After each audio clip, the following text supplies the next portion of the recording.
Bonjour à tous les amis, j'espère que vous allez bien. On a été à Climbing District Saint-Lazare qui n'est pas exactement à côté de Saint-Lazare et qui profite du fait qu'il y a beaucoup de gens qui vont à Saint-Lazare pour prendre son nom et attirer les gens.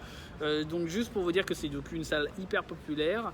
Elle est située dans une ancienne église, une chapelle, donc il y a hyper haut en plafond et donc c'est de la voie, mais c'est de la voie sous auto en rouleur et donc il y a au moins 24 voies, donc c'est quand même un sacré paquet. Par contre les voies elles sont assez collées, donc on est un peu les uns sur les autres quand il y a du monde dans la voie et donc vous comprenez, c'est une voie qui est hyper populaire, enfin une salle qui est hyper populaire après le boulot puisqu'elle est souvent sur le chemin du retour. Parce qu'en plein centre de Paris, quoi, à Saint-Lazare, c'est quand même assez pratique. Voilà, donc du coup en termes de prix, du coup ils sont à 150 € les 10 tickets normalement non partageables, donc ça c'est vraiment chiant. Partageable.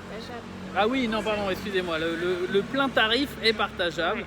Voilà, après dès que vous êtes en happy hour, du coup c'est 100, donc il y a le côté chômeur qui était, donc c'était 150, c'est en promo à 130, le tarif réduit il est à 115 en réduction, mais tu peux pas le partager et le 100 et donc le happy hour il est à 100 et non partageable. Et là, c'est les prix pour la journée porte ouverte parce que c'est la rentrée début septembre.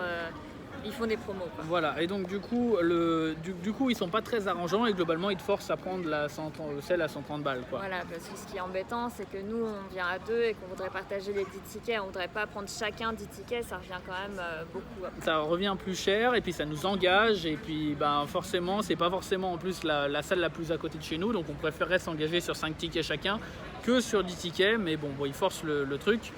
Bon, ça fait partie du jeu, juste du coup ils sont pas très arrangeants, donc c'est ça qui est important.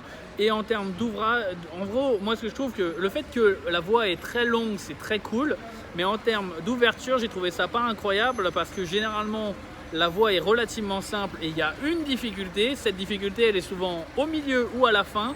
Donc généralement t'en peux plus quand la difficulté arrive, donc c'est difficile pour toi de travailler cette difficulté où tu tombes parce qu'il faut remonter jusqu'à la difficulté.